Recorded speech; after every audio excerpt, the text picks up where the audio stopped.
Cricket game series में नवाजुद्दीन सिद्दीकी का एक डायलॉग आता है, कभी कभी तो लगता है कि अपने च भगवान है। अगर किसी को लगे कि मैं संविधान से ऊपर हूँ, कानून से ऊपर हूँ, सब मेरे सामने छोटे हैं, और वो कहे हम जहाँ खड़े होते हैं लाइन वहां से शुरू होती है, तो उसको क्या कहना है, तुम्हारी लाइन अलग है। वो मनोविज्ञान के रोगियों की लाइन है, वहां तुमसे ही लाइन शुरू होगी। तू नहीं कोई और सही, कोई और नहीं कोई और सही, बहुत लंबी है जमी मिलेंगे लाख हंसी, इस जमाने में सनम तू अकेली तो नहीं। अगर आपके आसपास कोई ऐसे बोले मैं इतनी सुंदर हूं, मैं क्या करूं क्या करूं, उसको बोलना तुम्हें नार्सिसिस्टिक पर्सनैलिटी डिसऑर्डर है। ऐसे ही धर्म और सांप्रदायिकता के बीच की रेखा बहुत पतली है।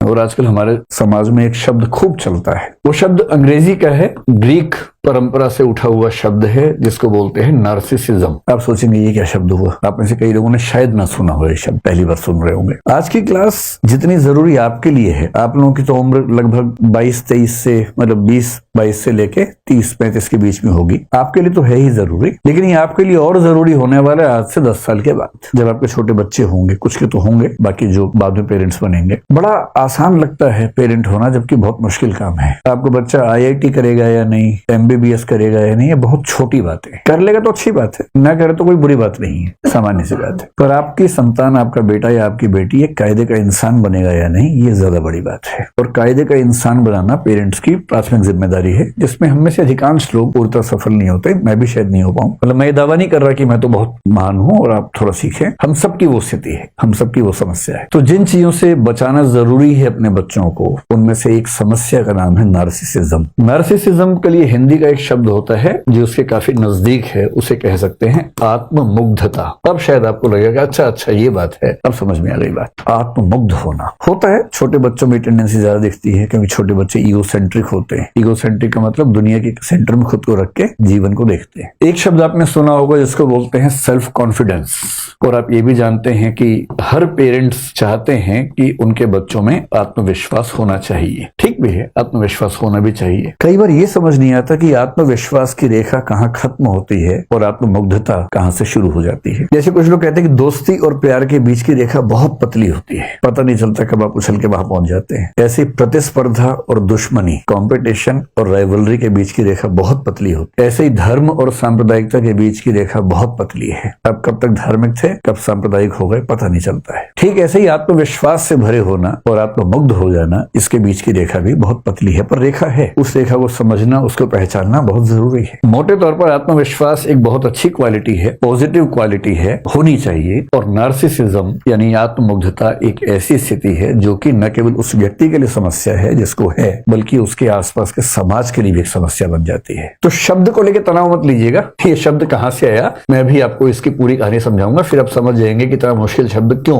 बनाया गया, इसके पीछे कहानी है। पिछले 30-40 साल में दुनिया भर में, विशेष रूप से पश्चिम में देखा गया है कि नार्सिसिज्म यानी आत्ममुग्धता की टेंडेंसी बहुत बढ़ी है। ऐसे सर्वे हुए, और मैं हवाई बात करने से बचता हूं, मैं तो जो मेडिकल साइंस के सर्वेज हैं, साइकोलॉजी की एसोसिएशन के सर्वेज हैं, उनके बेस से बात करता हूं। एक सर्वे ने बताया कि 1962 और 1990 के बीच में अंतर ये है अमेरिका में कि 1962 में 12% किशोर बच्चों में, एडोलेसेंट बच्चों में ये टेंडेंसी देखी गई थी, और ये टेंडेंसी 1990 के दशक में आते आते लगभग 77 से 80% बच्चों में देखी जा रही है। 12% से 80% की बात कर रहा हूं मैं, 1-2% की बात नहीं कर रहा हूं। तो एक बड़ी समस्या तो है। भारतीय समाज में उतनी बड़ी समस्या कुछ लोग मानते हैं कि नहीं है, लेकिन ये मानना पड़ेगा कि आज के समय में वो भी दिखना शुरू हुआ है। एग्जाम्पल से बात करते हैं ना, सैद्धांतिक बात क्यों करें। आत्ममुग्धता का एक लक्षण होता है व्यक्ति को ये लगने लगना कि उसके जैसा कोई नहीं, मैं इतनी सुंदर हूं, मैं क्या करूं क्या करूं।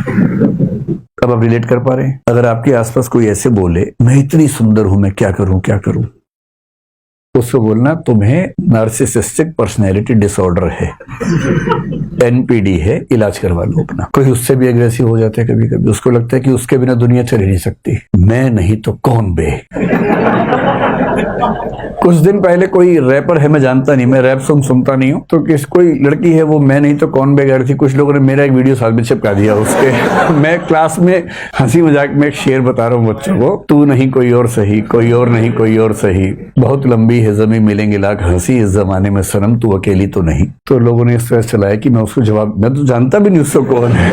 जबरदस्ती लोगों ने कर दिया। पर ये दोनों ही लक्षण नार्सिसिज्म के हैं। अगर कोई कहे मैं नहीं तो कौन बे, तो क्या बोलना है? इलाज करवा लो। किस चीज का? नार्सिसिस्टिक पर्सनैलिटी डिसऑर्डर, एनपीडी बोलेंगे। और अगर कोई ये कहे तू नहीं कोई और सही, तो भी इलाज करवाना है, क्योंकि इस व्यक्ति को भी जरूरत से ज्यादा आत्मविश्वास अपने ऊपर हो गया है। जब इस तरह के वाक्य सुनने लगे आप, तो समझिए कि कुछ गड़बड़ है। अगर किसी को लगे कि मैं संविधान से ऊपर हूं, कानून से ऊपर हूं, सब मेरे सामने छोटे हैं, और वो कहे हम जहां खड़े होते हैं लाइन वहां से शुरू होती है। कालिया फिल्म में अमिताभ बच्चन जेल में कह रहा है, तो उसको क्या कहना है? तुम्हारी लाइन अलग है, वो मनोविज्ञान के रोगियों की लाइन है, वहां तुमसे ही लाइन शुरू होगी, क्योंकि तुम्हारा इलाज होना है। ये तीसरा लक्षण है। कभी कभी किसी को लगता है कि इस पूरे ब्रह्मांड में मेरे जैसा कोई है नहीं, सब तो मेरे हाथों हो रहा है, मुझसे बड़ा कौन है? सेक्रेड गेम सीरीज में नवाजुद्दीन सिद्दीकी का एक डायलॉग आता है, कभी कभी तो लगता है कि अपनिच भगवान है, अपनिच भगवान है। और रोचक बात है कि नार्सिसिज्म के डिसऑर्डर को कुछ लोगों ने एक नाम दिया है, गॉड कॉम्प्लेक्स।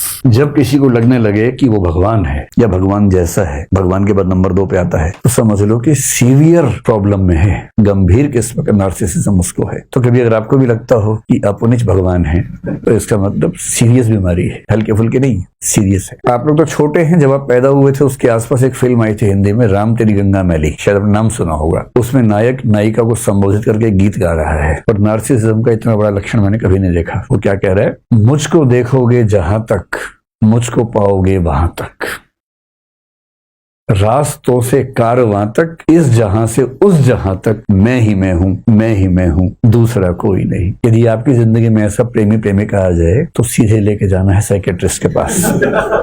आपकी जिम्मेदारी बनती है। सच्चा प्रेम करते हैं तो उसका इलाज करवाइए, क्योंकि यदि आपने उसका इलाज नहीं करवाया तो वो आपका इलाज कर देगा। और जो नार्सिसिस्ट किस्म के दोस्त होते हैं, नार्सिसिस्ट किस्म के प्रेमी प्रेमिका होते हैं, पति पत्नी होते हैं, उनका लक्षण ये है, वो शुरुआत करते हैं लव बॉम्बिंग से। लव बॉम्बिंग मनोविज्ञान का कंसेप्ट है। लव बॉम्बिंग, प्यार की बमबारी कर देंगे आपके ऊपर, इतना ज्यादा मैसेज करेंगे, miss you, love you, like you, ये वो, 24 घंटे में कम से कम 500 मैसेज करते रहेंगे। और आप सोचेंगे कि इतना प्रेम करने वाला मनुष्य मुझे मिला है, ऐसा तो दुनिया में किसी को नहीं मिला। ये पहला फेज है, ये स्थायी नहीं है, ये सिर्फ पहला फेज है। वो दरअसल सिर्फ अपने आप से प्यार करता है, और इस समय आपको प्यार करने की वजह से वो अपने आप से प्यार कर पा रहा है। आप केवल एक टूल हैं, जिसको हासिल करके उसको खुद से प्यार करने की वजह मिल गई है। और ऐसे व्यक्ति में जो अगला स्तर आता है, उसको गैस लाइटिंग बोलते हैं मनोविज्ञान में। गैस लाइटिंग शब्द आपने सुना या नहीं सुना पता नहीं। गैस लाइटिंग एक टर्म है, इसका मतलब ये होता है दूसरों को इतना छोटा करके साबित कर देना, इतना आरोप लगाना कि वो बेचारा अपनी सहजताओं को भी पाप समझने लगे, अपनी कमजोरी समझने लगे। जैसे सुबह मान लीजिए उठने की बात है, सबका मन करता है आराम से उठने का, ये लाट साहब तो 8 बजे उठेंगे। अगर पत्नी एक दिन थोड़ा सा लेट उठ गई तो उसको इतना सुना देगा, तुम कैसी औरत हो, कोई शर्म नहीं तुम्हारे अंदर, तो तुम 8 बजे उठ रही हो, खुद रोज 8 बजे उठता है, 8 बजे उठ रही हो, नरक जाओगी तुम तो, मेरी माँ को देखो 4 बजे उठती है सुबह। इतना सुना देगा, इतना सुना देगा कि उस बेचारी को सुबह 8 बजे उठना इतनी गिल्ट फीलिंग हो जाएगी कि वो धीरे धीरे खुद को धिक्कारते धिक्कारते खत्म हो जाएगी। ये इसका उल्टा भी हो सकता है, कोई महिला किसी पुरुष को करे, ये भी हो सकता है। अपने साथी को, अपने दोस्त को, अपने पति को, पत्नी को, अपने किसी रिश्तेदार को उन चीजों के लिए ब्लेम करना जो दरअसल ब्लेम करने वाली नहीं है, इतना ब्लेम करना कि वो बेचारा इंफीरियोरिटी कॉम्प्लेक्स में, गिल्ट कॉम्प्लेक्स में चला जाए, इसको बोलते हैं गैस लाइटिंग। तो यदि कोई प्यार की बमबारी कर रहा हो तो खतरा है कि अगला स्तर ही आने वाला है। फिर वो आपको हर चीज के लिए जिम्मेदार साबित करेगा, आपका आत्मसम्मान छीन लेगा, सेल्फ रिस्पेक्ट, सेल्फ एस्टीम खत्म कर देगा। ये मोटा मोटा लक्षण जो है, ये लक्षण अगर किसी व्यक्ति में आपको सारे एक साथ दिख जाएं, तो उसको हम कहेंगे कि वो नार्सिसिस्टिक व्यक्ति है या नार्सिसिस्ट है।